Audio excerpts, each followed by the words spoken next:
நிபந்தனைகளுக்கு கூட எங்களுடைய அரசாங்கம் நடந்து கொண்டிருக்கின்றது. அதே போன்று இந்த அரசாங்கத்தை கையில் எடுக்கும் போது 76 வருடங்களாக கடன் சுமையாலும் லஞ்சம் ஊழல் அதே போன்று ஒவ்வொரு சின்ன சின்ன சைன்களிலிருந்து சின்ன சின்ன விடயங்களிலிருந்து அனைத்துமே போலீஸ் அடித்து குந்தராத்துகள் செஞ்சு நாசமாக்கப்பட்ட நிலையில் நாடு கைக்கு கிடைத்துள்ளது. ஆகவே நாங்கள் மிக மெல்லமான ஒரு மரதன் போட்டியை நடத்தி கொண்டிருக்கின்றோம். ஆகவே இந்த நேரத்திலே நாங்கள் 100 மீட்டர் போட்டியோ அல்லது 200 மீட்டர் ஓட்டத்தையோ செல்ல முடியாது. ஆகவே மிகவும் மெல்லகரமாக அரசியல் கலாச்சாரத்தை மாற்றி இருக்கின்றோம். எதிர்காலங்களிலே இந்த பட்ஜெட்டினூடாக திட்ட தெளிவாக விளங்குகின்றது. பொருளாதாரத்துறையிலும் நாங்கள் ஒரு பாரிய ஒரு மறுமலர்ச்சியை ஏற்படுத்த இருக்கின்றோம். அத்தோடு சேர்த்து வெளிநாட்டு முதலீட்டாளர்கள் உட்பட பங்கு சந்தையிலிருந்து அதிகமான வருமானங்கள் வரக்கூடிய வகையில் வரலாற்று இல்லாத அளவுக்கான மாற்றங்கள் தேசிய ரீதியிலே நடைபெற்றுக் கொண்டிருக்கின்றன. அந்த தேசிய ரீதியிலான அரசாங்க செயற்பாடுகளும் நிர்வாக செயற்பாடுகளும் மன்னார் போன்ற எங்களுடைய அபிவிருத்திகளில் பின்தங்கிய இடத்தில் இருக்கின்ற கிராமங்கள் உட்பட அனைத்து இடங்களுக்கும் பரவலாக செல்ல வேண்டும் என்ற ஒரு விடயத்தை நான் இந்த இடத்துல ஆணித்தரமான முறையில் கூறிக்கொண்டு வடக்கு பிரதேசங்களில் வாழ்கின்ற வடமாகாணத்தில் இருக்கின்ற எல்லா மக்களும்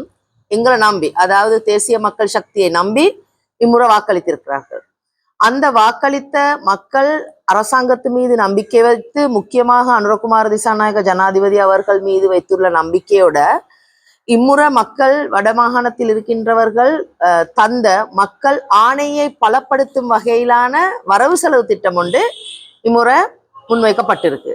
அந்த வரவு செலவு திட்டத்துல முக்கியமாக நாங்க எடுத்தோம்னு சொன்னா ஒரு பிரதேச அபிவிருத்திக்காக, அதாவது வடமாகாண அபிவிருத்திக்காக இவ்வளவு காலமும் ஒதுக்கப்பட்ட பாரிய அளவிலான பணத்தை இதுதான் முதன் தடவையாக இந்த அரசாங்கம் ஒதுக்கீடு செய்திருக்குது.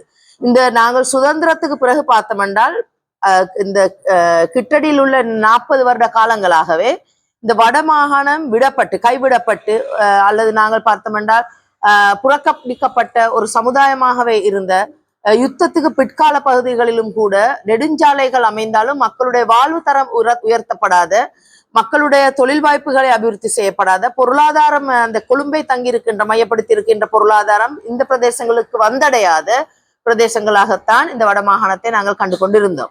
ஆகவே அந்த வறுமை கோட்டின் கீழ் வாழ்கின்ற மக்கள் எங்கே அதிகமாக வாழ்கின்றார்கள் என்று பார்த்தால் கடந்த காலங்கள்ல ஏனைய பிரதேசங்களை விடவும் இந்த வடமாகாணத்திலேயே வறுமை கோட்டின் கீழே வாழ்கின்ற மக்கள் அதிக அளவு இருக்கின்றார்கள் என்றதை நாங்கள் கண்டு கொண்டிருக்கின்றோம். அது மட்டுமல்லாமல் போதை வஸ்துகளுக்கு அடிமைப்பட்ட மக்கள் சிறார்கள் எங்கே அதிகமாக இருக்கின்றார்கள், வெளிநாட்டு வேலை வாய்ப்பினைகளை தேடி சென்று குழந்தைகள் எங்கே அந்தரத்தில் இருக்கின்ற குழந்தைகள் அதிக அளவு இருக்கின்றார்கள். அது மட்டுமல்லாமல் நாங்கள் பார்த்தோமென்றால் தனித்தலைமைத்துவ குடும்பங்கள், முக்கியமாக பெண் தலைமைத்துவ குடும்பங்கள் எங்கே அதிகமாக இருக்கின்றன என்று பார்த்தோமென்றால் இந்த வடகிழக்கு மாகாணங்களைத்தான் நாங்கள் எண்ணிக்கையில நாங்கள் அந்த தர விவரங்களை நாங்கள் பார்க்கும்போது அந்த அளவில் நாங்கள் கண்டு கொண்டிருக்கின்றோம். ஆகவே தான் நாங்கள் சொல்கின்றோம், இம்முறை இந்த அரசியலில நாங்கள் இவ்வளவு காலமும் நாங்கள் பார்த்த விதம்தான், நாங்கள் மக்கள் கஷ்டப்பட்டு சேகரித்து கொடுக்கின்ற பணத்தை அரசியல்வாதிகளுடைய நலனுக்காக பயன்படுத்துகின்ற வரவு செலவு திட்டங்கள் தான் இவ்வளவு காலமும் நாங்கள் பார்த்திருக்கிறோம். ஆனால் இதுதான் முதல் தடவையாக மக்கள் பணத்தை மக்களுக்காகவே கொடுத்து மக்கள் அபிவிருத்தியை, மக்களுடைய பிரதேச அபிவிருத்தியை, தொழில்நுட்ப அபிவிருத்தியை, கல்வி சுகாதார வளர்ச்சியை மேம்படுத்தும் வகையிலான முதலீடுகளை வழங்கப்படுகின்ற அரசு இந்த வரவு செலவு திட்டமாக இம்முறை வரவு செலவு திட்டத்தை நாங்கள் பார்க்கிறோம்.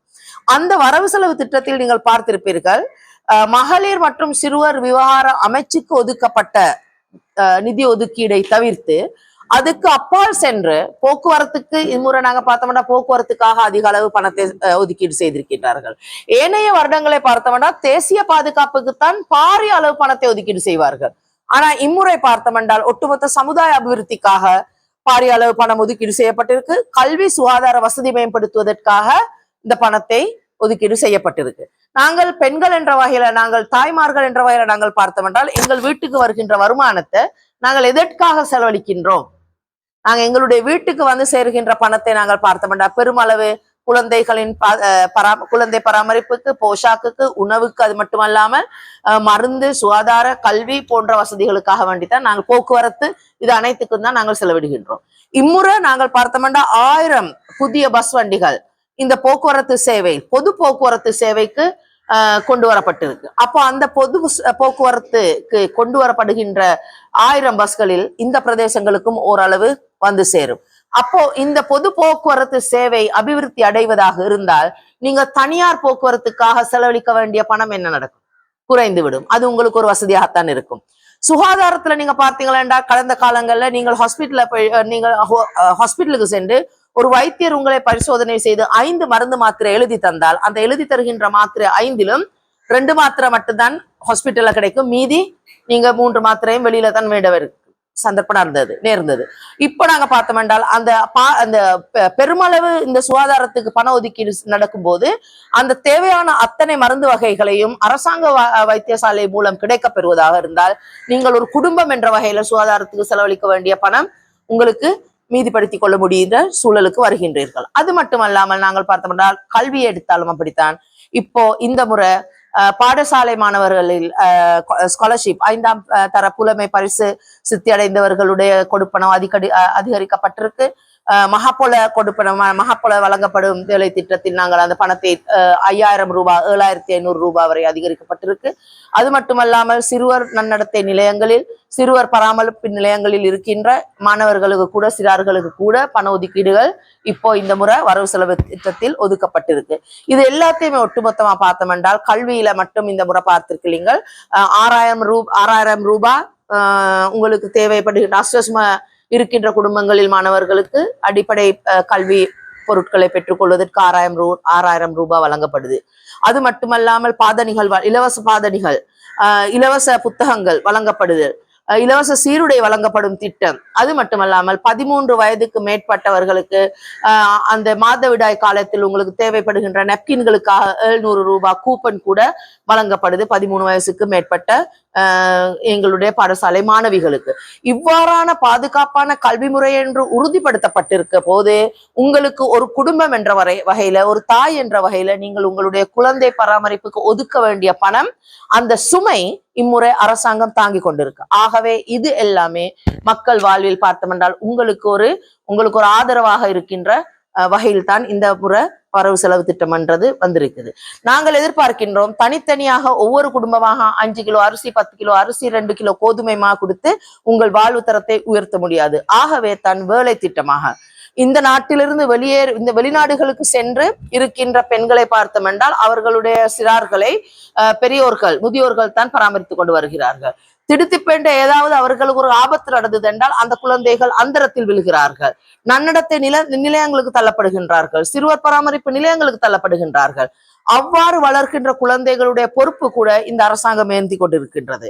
நோய்வாய்ப்பட்டவர்கள், சிறுநீரக நோயாளிகள், அவர்கள் மட்டுமல்ல முதியோர்கள் அனைவரையும் பாதுகாக்கின்ற சமூக பாதுகாப்பு சூழல் ஒன்று, சமூக பாதுகாப்பு முறைமை ஒன்று இந்த வரவு செலவு திட்டத்துக்குள் உள்வாங்கப்பட்டிருக்கு. 3 வருஷம் எனக்கு சமத்தியும் இல்லை, நலம் புரியும் இல்லை, வாழ இயலாம திக்கு முக்காடிப்பட்டு அரிசிமா வருது, அதை கூட வெளியாமட்டு அதையும் வேணாங்கிட்டாங்க. அப்ப நாங்க என்ன பண்ணுவோம், போறது சொல்றது இப்படி பொசிஷன் மாதிரி இல்லாத ஆட்களுக்கெல்லாம் நிறைய சில விளைவுகள் ஏன்னு சொன்னா மகள்மார் தலையிட்டு அவங்க வருமானத்துக்கு வேலைக்கு போறாங்க அப்படின்னு சொல்லி இப்படியான ஆட்களுக்கு இல்லாம ஆகிருக்கிறாங்க. இப்படி நிறைய குடும்பங்கள் இருக்கு. அப்ப நீங்க பொதுப்படையா கொடுக்குறோன்னு சொன்னா நலன்புரிக்கு அவர்களுக்கு மட்டும் கொடுக்கணும். மாணவர்கள் எல்லாருக்குமே 6000 ரூபாய் கொடுக்கணும்னு நீங்க நினைச்சீங்கன்னு சொன்னா எல்லாருக்குமே மாணவிகள் அவ்வளவு இருக்குமே நீங்க கொடுக்கணும். கூட்டங்களுக்கு வரையும் தேவையில்லை. என்ன பிள்ளைக்கு 10 நாள் வேலை, 3 பேர் பாக்குறாங்க செக்யூரிட்டி கார்டு, கல்வி 10 நாள் தான் வேலை.